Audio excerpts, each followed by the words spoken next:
Olá, seja bem-vindo, bem-vinda a mais um episódio do PDEcast. Eu sou a Alice Castro e estou aqui com o Marcelo Basso. Tudo bem, Marcelo?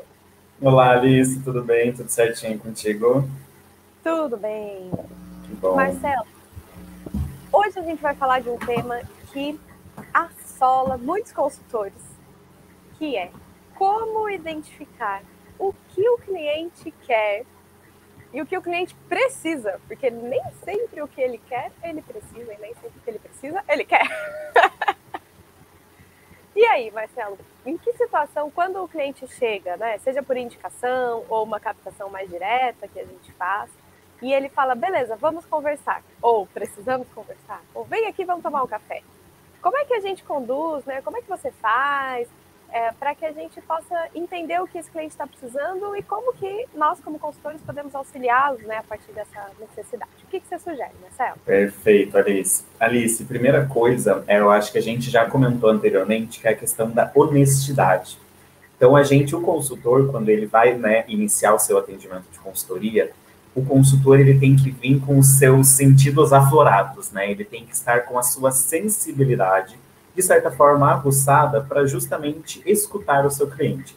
E foi como tu mencionou, né? Muitas vezes o empresário ele tem uma dor, só que por trás dessa dor pode existir diversos outros problemas que estão causando essa dor e o empresário muitas vezes não tem essa clareza sobre o que ele efetivamente, né, sobre quais remédios que efetivamente ele precisa. Então, a primeira coisa, né, o primeiro momento de preparação que nós consultores precisamos ter é trabalhar essa nossa sensibilidade, né, trabalhar esse momento em que a gente vai escutar o empresário, primeiramente fazendo esse diagnóstico, essas anotações relacionadas aos aspectos que ele traz de forma explícita, né? Todo empresário vem com várias dores explícitas, mas isso que é uma questão que a gente tem que ter claro, é que muitas das dores desse empresário também estão implícitas, então a gente precisa resgatar dele, a gente precisa estar sempre tentando identificar qual é a fonte, né? O que está causando efetivamente essas dores. Então, nós estando com a nossa sensibilidade bem desenvolvida nesse sentido, a gente consegue bem conduzir, conseguimos conduzir de forma efetiva e eficiente as perguntas, o nosso diálogo, para a gente conseguir extrair do nosso cliente, então, o que ele realmente está necessitando naquele momento. Então, não é simplesmente só escutá-lo, né? Nós precisamos trabalhar todos os aspectos que são desenvolvidos, que são apresentados pelo cliente. Então, é muito importante essa sensibilidade e é um grande desafio, né, Alice?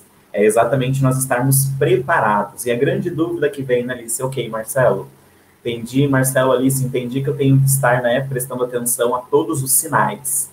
Mas como que eu vou descobrir quais são esses sinais? Esse que é o maior desafio, né? Quais são os sinais que eu preciso estar atento? O que tu me diria, Alice, sobre esses sinais? Olha, eu gosto muito de análise de discurso e de conteúdo, né? É a minha linha de pesquisa. Então, as palavras. Eu normalmente, quando vou para uma reunião, eu vou com um caderninho, e mesmo que a reunião é gravada, não interessa, eu vou com um caderninho e eu anoto as frases que a pessoa fala, principalmente as expressões muito fortes, né? Quando a pessoa usa a palavra nunca, sempre, todo mundo, ninguém. E esses são sinais de percepções dos clientes que podem ser até o que a gente chama de... Para eles são crenças ou verdades que aquele cliente carrega que podem influenciar em tudo que ele vai fazer. Então, já estive, né, em clientes que chegar, todos os meus funcionários são potenciais ladrões. Sabe? Um negócio dessa força. E eu, olha, peraí, a palavra todos, eu esqueci, todos, ladrões, coisas fortes. Então, são sinais da própria linguagem.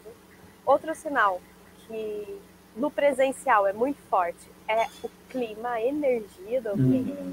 Né? Tem cliente que você chega, tem empresa que você entra e parece que tem uma nuvenzinha chovendo em cima, assim, cinza, sabe? Com raiz. Que você entra e tá aquele clima esquisito, aquele silêncio, não aquele silêncio produtivo, aquele silêncio Desconfortável, né? confortável, exato. E no virtual, isso se perde um pouco, né? Quando você não tem essa visita presencial. Porém, você consegue perceber pelos olhares. né, quando uma reunião com mais de uma pessoa, você vê que tem assunto que a pessoa fala que o outro desvia o olho, olha para baixo, ou faz aquela olhadinha de adolescente para cima, aquela viradinha de olho, sabe? Que são pequenos detalhes. Aliás, Marcelo, sobre isso de percepção, tem uma série que eu amo, que chama Lie to Me, que é de um investigador que ele estuda microexpressões faciais e ele consegue desvendar lá os crimes e as situações com base nas microexpressões. E é muito legal, porque depois que você assiste a série, você se sai um perito, né? E eu, quando vou para os clientes, ou quando faço, principalmente agora com reunião virtual, que o rosto fica mais em evidência, nossa, você percebe muita coisa. A pessoa, às vezes, olha só, teve uma situação. A pessoa estava conversando comigo e contando que um colega foi demitido. A hora que ela falou, fulano foi demitido, ela deu um micro sorriso. Aí eu olhei e falei, e por que você tá feliz com isso? Pá! Ela olhou pra mim, não, eu não tô feliz. Eu falei, não, mas o que aconteceu? Aí, qual que era a história por trás, né? Era uma pessoa que considerava que o amiguinho, né, o colega, merecia ser demitido porque não entregava. E assim, pô, eu me esforço, eu trabalho, né, e o fulano não.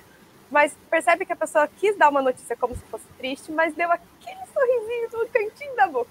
Então, até isso, né, de expressão corporal, de detalhes. E aí, no caso do empresário, da empresária, quando chega pela primeira vez, que a gente não tem uma intimidade até, né, para perceber, porque tem gente que você vê sempre, você já conhece. Quando ela chega com uma cara diferente, você já sabe que alguma coisa aconteceu. Agora, quando é a primeira vez, você não sabe se a cara da pessoa é aquela mesma, né? Então, focar bem no discurso. E eu penso também, Marcelo, de você... É sempre bom ter um conjunto de perguntas poderosas ou matadoras que você consegue desmontar qualquer discurso que a pessoa venha já montado, né? De perguntas sobre o porquê, de perguntas sobre as percepções. Mas em termos de sinais, eu resumiria em sinais de linguagem, né?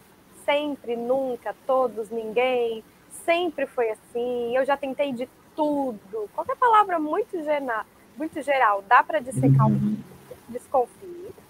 Os sinais não verbais, né? As expressões. E também, quando você estiver presente, as questões de sensações também são importantes. Exato. Alice, bem lembrado, até agora quando tu mencionou do sorrisinho, eu tive uma situação muito similar em que eu estava atendendo um empresário e toda vez que ele fosse, e era o segundo atendimento. No primeiro atendimento, a gente estava se conhecendo, então a pessoa está ali, né, mais polida, ela está se segurando, ela está mais contida, porque foi o nosso primeiro contato. Na segunda reunião, eu percebi que toda vez que ele ia falar, ele batia na mesa. Aí eu terminei a segunda reunião assustado. Eu falei, nossa, se ele tá agressivo. Porque ele batia com força na mesa. Eu falei, nossa, será que ele tá com uma postura agressiva? Será que ele tá desconfortável? Será que ele não tá satisfeito com o andamento do nosso trabalho? Fiquei realmente, porque eu prestei atenção nos barulhos. Ele batia, né? Só dava para ver o rosto dele, mas eu via que ele batia na mesa. E aí fiquei, né? Anotei, foi bem como tu falou. Anotei, eu falei, não, ponto de atenção, o nível de agressividade, o nível, né, de intensidade que ele está trazendo. Anotei, e nas próximas sessões eu comecei a observar se aquilo se repetiu ou não. E eu percebi eles que era um hábito. É um hábito dele. Ou seja, hoje a gente já está fazendo, né? Já fez toda reunião ele faz batendo na mesa. Então eu percebi que na terceira reunião ele já veio com uma expressão menos forte, né? Com uma expressão, acho que ele estava mais tranquilo, provavelmente teve um dia mais suave. Então ele não estava com uma postura agressiva, mas o hábito de bater na mesa enquanto falava continuou. Eu falei, opa, ok, já percebi que não é comigo, não é em relação ao nosso trabalho, é em relação é um hábito que ele possui, né? E isso é extremamente importante, né? Porque foi o que isso me ajudou até mesmo a me preparar para a próxima sessão. Eu falei, opa, peraí, que eu acho que ele está insatisfeito ou não está se agradando com alguma coisa. Então, na próxima sessão, eu vou vir ainda mais armado, eu vou vir ainda mais munido de informações, ainda mais preparado para sanar essa dúvida que eu fiquei. E foi exatamente isso. Eu falei, ufa, no final, né? Graças a Deus, não é comigo.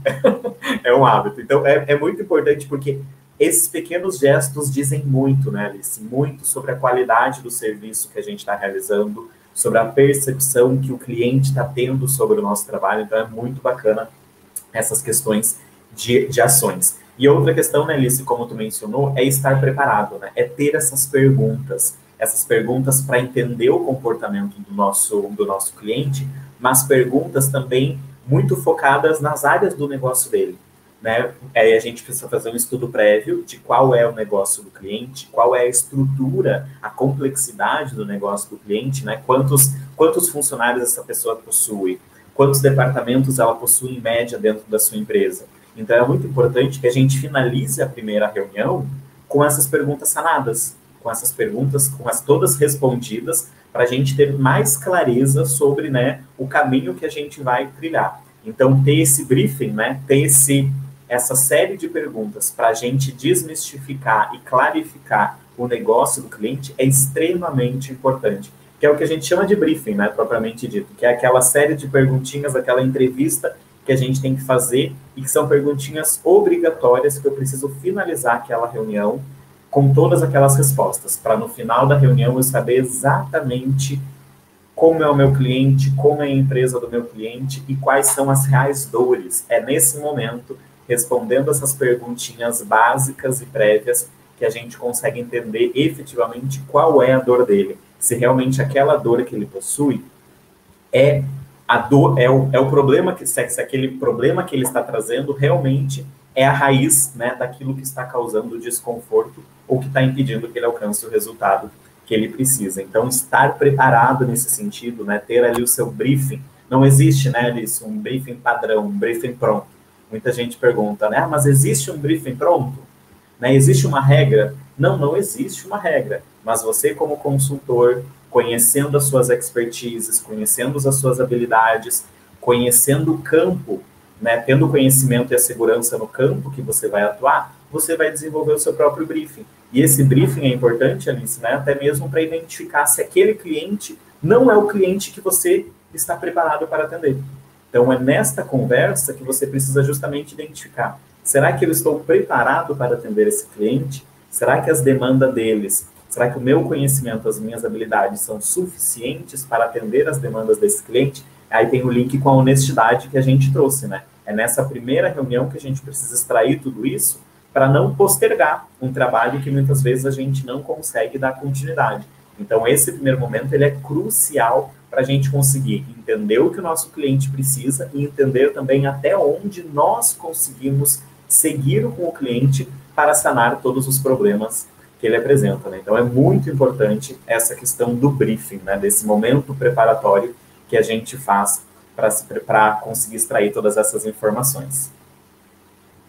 E aí, nesse momento do briefing, né, a gente pode perguntar sobre o problema, perguntas sobre como a pessoa está se sentindo, o que está acontecendo ali, por que ela acha que precisa de ajuda, né? Perguntas sobre o que a pessoa já tentou. O que você já fez para solucionar isso, né? Às vezes ele já tentou internamente, já pediu para alguém resolver, não resolveu, às vezes já contratou um consultor que não funcionou, então é bom a gente saber dessa história. Perguntas sobre a estrutura. Quantos colaboradores tem? Qual o cargo que você ocupa na empresa? Porque às vezes a pessoa está te chamando, já aconteceu comigo, a pessoa me contratou para resolver um problema de outro departamento. E a pessoa do departamento em questão não sabia que estava sendo contratada uma consultoria. Olha só.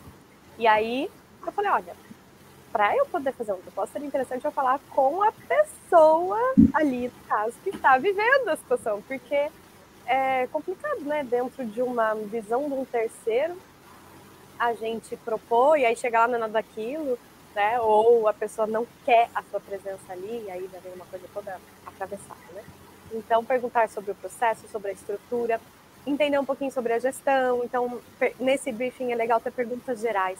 Tipo, e planejamento? A pessoa te chamou para uma questão financeira. Eu falei, planejamento estratégico vocês têm? Vocês têm meta de alguma coisa? E como é que é o fluxo, né, do financeiro? Vocês já têm algum desenho, por exemplo, datas fixas de pagamento? E perguntar algumas coisas. Por quê? Porque, às vezes, o cliente ele não tem uma clareza do que ele quer ver pronto. Né? Então, quando você começa a jogar perguntas sobre estruturas de gestão que você sabe que são possíveis para aquela organização, e o cliente não sabe que aquilo é possível, ou ele não tem acesso que aquilo seria necessário, ele começa a vir com mais informações ainda. Então, você pergunta, por exemplo, né, numa situação financeira, minhas finanças estão todas bagunçadas e eu não vejo dinheiro no final do mês, né? Eu até vendo, mas eu não sei por onde tem esse dinheiro e tal. Então eu queria melhorar isso aí. Aí você começa as perguntas. E você, como é que você forma o seu preço? Daí a pessoa, então, eu faço uma marcação aí de 30%. Ah, tá. E como é que você controla os seus pagamentos? Ah, chegou, eu pago. E aí você vai fazendo pergunta que vai deixando a pessoa mais consciente, né, da desorganização dela, ou mais ciente de que você pode ajudar, porque você está sabendo perguntar. Exato. Então, esse momento do briefing não é só para a gente poder fazer uma proposta, é um momento também de uma pré-venda, né? Porque você já está mostrando que sabe do assunto. Agora, se tu só... É importante ouvir, é muito importante ouvir. Então, a gente não nesse momento, eu acho muito válido, né, deixar claro, que não é o momento da aulinha, de você chegar e falar, você sabia que a precificação é muito importante para que você saiba o valor? Não. Você vai só perguntar. Só que pelo nível das perguntas, o cliente entende que você sabe o que está falando. Exato. E outro exemplo, Alice, muito pontual, né? É o cliente chegar assim e falar, os meus colaboradores não fazem o que tem que ser feito. Eles não geram o resultado que eu preciso. Aí é o momento, né, de, certo, mas primeiro, tu possui um descritivo de função, eles sabem o que eles têm que fazer para te entregar o que você deseja? Aí eles já começam, não tem. Ou tem um documento lá, só que eu nunca trabalhei, eu nunca apresentei, então tu já começa a trazer, né? Já começa a entender quais são as rotinas de departamento pessoal que ele possui. Não é só recrutamento e seleção, né? Mas quais as rotinas de desenvolvimento pessoal que ele possui. Aí uma outra pergunta, né? Tu tem um organograma claro e definido? As posições hierárquicas dentro da tua organização? Ou, não, eu não tenho níveis hierárquicos diferentes, mas então tu tem posições definidas dentro de toda a tua jornada? Não tem organograma. Daí tu tem planejamento, porque as pessoas precisam justamente saber o que se esperam delas para que elas possam entregar. Então, planejamento, estratégias, metas. Então, tudo isso a gente consegue, né, ir trazendo, porque ele trouxe ali, só que o colaborador dele não entrega o que ele precisa. Mas ele não imagina que isso está sendo causado porque não existe descritivo de funções, não existe organograma, não existe planejamento organizacional, não existe uma cultura, né, a cultura de gestão, a cultura de fazer as coisas, de buscar as informações. Então, são diversos problemas que estão causando essa dor, que é o meu colaborador não sabe de nada, meu colaborador é preguiçoso. Mas preguiçoso por quê? Será que ele realmente é preguiçoso ou ele que não tem as informações, o conhecimento, as ferramentas que ele precisa? Então, ter este arsenal de perguntas, né, Alice, é extremamente importante. E eu, Alice, eu particularmente, quando eu vou sempre fazer essas conversas iniciais, eu gosto muito de trabalhar com os principais indicadores de cada setor, né? Ou seja, quais são os principais resultados? Porque toda empresa, né, independente do seu tamanho, ela tem que vender. Então, ela precisa de estratégias de marketing, né? Eu não conheço até hoje uma empresa que está aberta e não precisa vender, a não ser uma ONG, né? Que são as empresas, as associações sem fins lucrativos. Mas tem que captar gente. Tem que captar gente. Então, ela precisa, né, tá ali, ela tem que captar verba também, né, para continuar sobrevivendo. Então, ações de marketing, ações financeiras, toda empresa tem funcionários. Então, ações de RH, de desenvolvimento pessoal, para reter o seu capital intelectual, planejamento. Então, quais são os principais indicadores dessas áreas padrões, dessas áreas que são, né, digamos assim, triviais e obrigatórias para qualquer organização?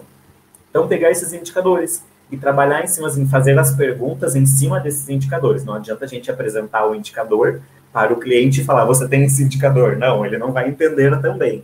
Mas fazer as perguntas exatamente, né, como que está ali a sua publicidade, né, de que forma que você capta os clientes, né, tentar entender de que forma, como está o nível de satisfação dos seus clientes, o que os clientes dizem da sua empresa, como que está a questão das suas contas, né, o quanto você está ganhando em cima dos seus produtos. Então, é trabalhar esses indicadores mais, os principais indicadores desses departamentos e usar esses indicadores para fazer as perguntas. Mas para isso, né, Alice, vem aquela preparaçãozinha, aquele estudo que a gente faz, principais indicadores por área, transformar esses indicadores em perguntas de diagnóstico, né, desmistificar, né, trazer clareza para o cliente sobre o que nós estamos precisando, sobre a informação que nós estamos precisando.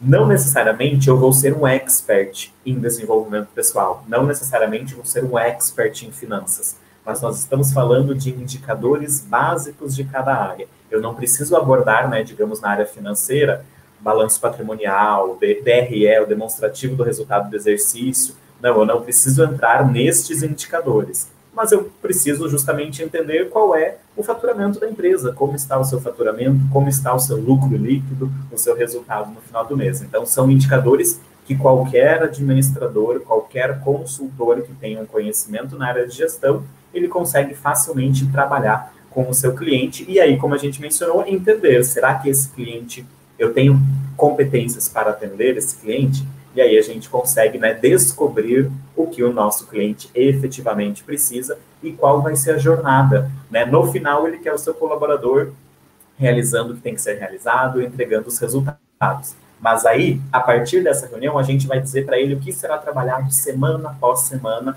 para chegarmos no final de 3, 6, 10 meses com o seu colaborador entregando. Então, ele vai entender a jornada que ele precisa percorrer, que o empresário precisa percorrer dentro da própria empresa para conseguir sanar aquele problema que ele tem pontual nesse momento. Perfeito. E aí, a partir disso, a gente consegue fazer uma proposta, né? Exato, bem isso. Muito bem. Obrigada, Marcelo. É muito importante a gente bater esse papo, né? Falar sobre isso. E a gente fala muito sobre, depois que já está vendido, como atender, né? Então, acho que a ideia desse nosso bate-papo hoje foi, e aí, né? Como descobrir o que o cliente precisa. Exato. E muito importante, né? Aqui aquela expressão de que a gente, na nossa oferta, a gente fala o que ele quer. Mas na nossa entrega, a gente entrega o que ele precisa. Exatamente. Você fala, você precisa melhorar a sua cultura. Não, minha cultura tá ótima. Mas a gente sabe que vai ter que melhorar aquilo.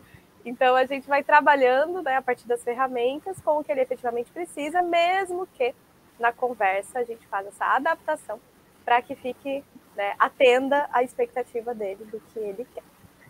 Perfeito. É isso aí, Elis. Então tá. Até a próxima, Marcelo. Muito obrigada. Até mais. Tchau, tchau. Tchau, pessoal.